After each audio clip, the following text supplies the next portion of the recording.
বন্ধুরা, এই গরমে আজকে আমি তোমাদের সাথে অ্যালোভেরা ফেসিয়াল শেয়ার করব, যেটা কিন্তু চটজলদি তোমরা করে নিতে পারবে। হ্যাঁ বন্ধুরা, ভীষণ ইজি, খুব কম সময়ের মধ্যে তোমরা এই ফেসিয়ালটা করে নিতে পারবে। আর এই ফেসিয়ালটা করার জন্য তেমন কিছু ইনগ্রিডিয়েন্টস লাগবে না, আর খুব সময়ও লাগবে না। তো এই গরমে কিন্তু এই রেমেডিটা তোমরা একবার অ্যাপ্লাই করে দেখো, খুব ভালো রেজাল্ট পাবে। আমি নিজে এটা ব্যবহার করেছি এবং আমি কিন্তু ভীষণ ভালো রেজাল্ট পেয়েছি। স্কিনে খুব সুন্দর একটা গ্লো চলে আসে, অ্যামেজিং একটা গ্লো তোমাদের স্কিনে চলে আসবে। আর স্কিনে যতই দাগ ছোপ থাক না কেন, স্কিনের দাগ ছোপগুলো কিন্তু হালকা হয়ে যাবে। তো চলো দেখে নেওয়া যাক কিভাবে আমি এই পরপর রেমেডিটা অ্যাপ্লাই করছি। তো এই স্টেপগুলো কিন্তু তোমরা ফলো করবে।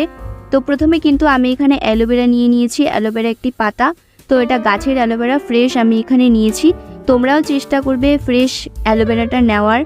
তো অ্যালোভেরা প্ল্যান্ট একটা অবশ্যই বাড়িতে লাগিয়ে রাখবে। এটা তোমরা চুলেও ব্যবহার করতে পারবে এবং স্কিনেও ব্যবহার করতে পারবে। আর এটা কিন্তু খাওয়াও ভীষণ ভালো, বাট খাওয়াটা একটু ডিফিকাল্ট। যাই হোক, তোমরা এটা কিন্তু চুলে অ্যাপ্লাই করলেও খুব ভালো রেজাল্ট পাবে। তো প্রথমে আমি ফেসটাকে খুব ভালোভাবে ক্লিন করব। তো ক্লিনজিংটা ভীষণ ইম্পর্টেন্ট। তো তার জন্য কিন্তু আমি এখানে নিয়ে নিয়েছি কাঁচা দুধ। তো এখানে তোমরা কাঁচা দুধ দিয়ে ভালো করে কিন্তু ক্লিন করে নেবে। কাঁচা দুধ এবং অ্যালোভেরার কম্বিনেশনটা কিন্তু ভীষণ ভালো। এই দুটোই কিন্তু আমাদের স্কিনকে ডিপলি ক্লিন করবে। যদি তোমরা ডিপলি ক্লিন করতে চাও তাহলে কিন্তু অবশ্যই স্টেপটা মিস করবে না। তো আমি এখানে কিন্তু অ্যালোভেরাটা একটু কাট করে নিয়েছি। আর অবশ্যই কাটাগুলো যে রয়েছে সেগুলো কিন্তু একটু ছাড়িয়ে নি। তারপর মাঝখান থেকে কেটে হালকা একটু কাট করে নিয়ে তারপর কিন্তু আমি দুধটা দিয়ে দিয়েছি। অবশ্য আমি এখন বাটিতে কিন্তু ডিপ করে তারপর কিন্তু পুরো ফেসে অ্যাপ্লাই করছি। খুব ভালো করে তোমরা ফেসটা ক্লিন করবে। যত ভালো করে তোমরা ম্যাসাজ করতে পারবে তত ভালো করে কিন্তু ডিপলি স্কিনটা ক্লিন হবে। দুধ কিন্তু আমাদের স্কিনকে ডিপলি ক্লিন করে। তোমরা অবশ্যই একবার এই উপায়টি করে দেখো। যাদের স্কিনে একদমই গ্লো নেই তাদের স্কিনেও কিন্তু গ্লো চলে আসবে। চটজলদি তোমরা এই রেমেডিটা করে নিতে পারবে। তো পুরো ফেসটাকে ক্লিন করে করার পর এখন আমাদের করতে হবে স্ক্রাব। তো স্ক্রাবিং করার জন্য আমি এখানে আবার অ্যালোভেরা ভালো করে কাট করে নিয়েছি। তারপর কিন্তু এই জেলটা হালকা করে একটু কেটে নেব। তারপর কিন্তু এর মধ্যে আমি দিয়ে দেব চালের গুঁড়ো। বন্ধুরা, স্ক্রাবিংটাও কিন্তু ভীষণ জরুরি। তোমরা ক্লিনজিং করে নেওয়ার পর স্ক্রাবিংটা করে নেবে। এটা কিন্তু ভীষণ ইজি। আর তোমরা কোথাও যাচ্ছ তার আগে যদি এই রেমেডিটা অ্যাপ্লাই করো তাহলে কিন্তু স্কিনে দুর্দান্ত একটা গ্লো চলে আসবে। অ্যামেজিং একটা গ্লো তোমরা স্কিনে লক্ষ্য করতে পারবে। তো অবশ্যই তার জন্য এই রেমেডিটা একবার তোমাদের অ্যাপ্লাই করতে হবে। তো আমি এখানে কিছুটা পরিমাণ চালের গুঁড়ো দিয়ে দিয়েছি। আর এরপরে আমি এখানে অ্যাড করব কিছুটা মধু। তোমাদের এক্সট্রা করে কোনো বাটিতে কিন্তু রেমেডি তৈরি করার দরকার নেই। তোমরা এইভাবেই খুব সহজে করে নিতে পারবে এই উপায়টি। তো আমি এখানে চামচ ব্যবহার করিনি, কারণ ভিডিওটি যখন করতে বসেছিলাম তখন চামচটা কাছে ছিল না বলে আমি কিন্তু এভাবে ছুরির সাহায্যে মধুটা দিয়ে দিচ্ছি। তোমরা দেখতেই পারছো। তো এখানে আমি মধুটা দিয়ে দিলাম হাফ চামচের মতো। মধু দিয়ে খুব ভালো করে ফেসটাকে কিন্তু ক্লিন করে নেব। স্ক্রাবিংটাও তোমরা যতক্ষণ সময় ধরে করতে পারবে ততটাই ভালো। আর চেষ্টা করবে স্কিনটাকে একদম প্রেশার দেওয়ার না, একদম খুব বেশি প্রেশার দিয়ে কিন্তু তোমরা স্ক্রাবিং করবে না। চালের গুঁড়ো কিন্তু আমাদের স্কিন থেকে ব্ল্যাক হেডস, হোয়াইট হেডস খুব ভালোভাবে রিমুভ করতে সাহায্য করে। তার সাথে সাথে আমাদের স্কিনকে কিন্তু খুব তাড়াতাড়ি ব্রাইট করে তোলে। আর এখানে আমি মধু ব্যবহার করেছি। মধু স্কিনটাকে কিন্তু কখনো ড্রাই হতে দেবে না। বন্ধুরা, অ্যালোভেরা ফেসিয়ালটা ভীষণ ভালো। এই অ্যালোভেরা যদি তোমরা গরমে ব্যবহার করো তাহলে কিন্তু স্কিনটা ঠান্ডা থাকবে, স্কিনে একটা কুলিং ইফেক্ট দেবে অ্যালোভেরা। আর আমাদের স্কিনে যে ট্যান পড়ে যাচ্ছে, স্কিনে যে কোনো গ্লো থাকছে না এই গরমে, তাদের স্কিনেও কিন্তু গ্লো চলে আসবে এই অ্যালোভেরা যদি তোমরা সঠিকভাবে ব্যবহার করতে পারো।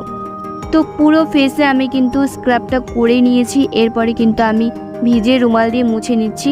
দুটো স্টেপ অলরেডি হয়ে গিয়েছে আর স্কিনে কিন্তু খুব সুন্দর একটা গ্লো চলে এসেছে। তো এখন আমাদের লাস্ট স্টেপটা করে নিতে হবে। তার জন্য আমাদের এখানে একটা গ্লো ফেসিয়াল মাস্ক তৈরি করতে হবে। তো আমি এখানে অ্যালোভেরাটা বের করে নিচ্ছি, জেল এখানে আমাদের বেশি পরিমাণ জেল লাগবে না, জাস্ট সামান্য একটু জেল লাগবে, ধরো 1 চামচের মতো জেল। তো তার জন্য কিন্তু এটা ব্লেন্ড করে নেওয়ার কোনো প্রয়োজন নেই। এইভাবে তোমরা চামচের সাহায্যে বা ছুরির সাহায্যে জেলটা বের করে নেবে। তো এই জেলের মধ্যে আমাদের খুব পাওয়ারফুল একটা ইনগ্রিডিয়েন্ট অ্যাড করতে হবে। তো তার আগে আমি জেলটা কিন্তু ভালো করে মিক্স করে নিচ্ছি। এই জেলটা কিন্তু মিক্স হতে খুব দেরি হয়, তো তোমরা চেষ্টা করবে এখানে এই জেলটাই ব্যবহার করার, কারণ সাধারণত আমরা কিন্তু মার্কেটের অ্যালোভেরা জেলটা ব্যবহার করেই থাকি, প্ল্যান্টের অ্যালোভেরা জেলটা কিন্তু ব্যবহার করা হয় না। তো যাই হোক, এখানে কিন্তু আমি দিয়ে দিচ্ছি কফি আর অ্যালোভেরা জেল ভালো আমাদের স্কিনে কাজ করবে, স্কিনটাকে খুব তাড়াতাড়ি কিন্তু এবং লাইটেন আপ এবং ব্রাইটেন আপ করে তুলবে। তার এই কফি কিন্তু স্কিনে খুব সুন্দর একটা গ্লো এনে দেয়, ইনস্ট্যান্টলি স্কিনে একটা গ্লো আনতে সাহায্য করে। কফির মধ্যে প্রচুর পরিমাণে অ্যান্টিঅক্সিডেন্ট থাকে, আর কফি আমাদের স্কিনের দাগ ছোপগুলোকে হালকা করতে সাহায্য করে। তো দেখো খুব ভালোভাবে মিক্স হয়ে গিয়েছে, এটা আমি এখন স্কিনে অ্যাপ্লাই করে তোমাদের দেখিয়ে দিচ্ছি। তো আজকের এই রেমেডিটি কিন্তু ভীষণ ইজি, চটজলদি একটা রেমেডি। যাদের হাতে সময় কম তাদের জন্য কিন্তু এই রেমেডিটা বেস্ট। তো তোমরা যারা খুব কম সময় হাতে নিয়ে আছো এবং কোথায় যাবে তার আগে কিন্তু এই রেমেডিটা অ্যাপ্লাই করে দেখতে পারো, স্কিনে কিন্তু দুর্দান্ত একটা গ্লো চলে আসবে।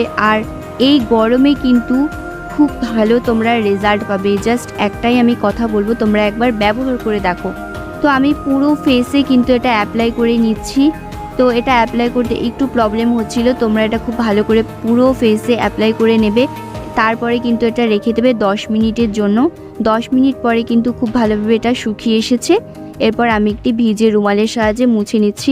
বন্ধুরা, এই রেমেডিটা কিন্তু বাচ্চারাও অ্যাপ্লাই করতে পারবে, বাচ্চাদেরও স্কিনে কিন্তু খুব সুন্দর একটা গ্লো আসবে, আর স্কিনটা কিন্তু হেলদি থাকবে, স্কিনটা হাইড্রেট হবে, ভেতর থেকে স্কিনটা নারিশড হবে। তো যাই হোক, আজকের এই উপায়টি তোমরা করে দেখো, আর কেমন রেজাল্ট পেলে সেটা কিন্তু অবশ্যই আমাকে কমেন্টে জানাবে। আর আমার পরবর্তী ভিডিও দেখার জন্য কিন্তু আমার চ্যানেলটিকে সাবস্ক্রাইব করে আমার পাশে থাকবে, আর ভিডিওটিকে অনেক শেয়ার করে দাও যাতে অনেকেই এই ভিডিওটি দেখে উপকৃত হতে পারে।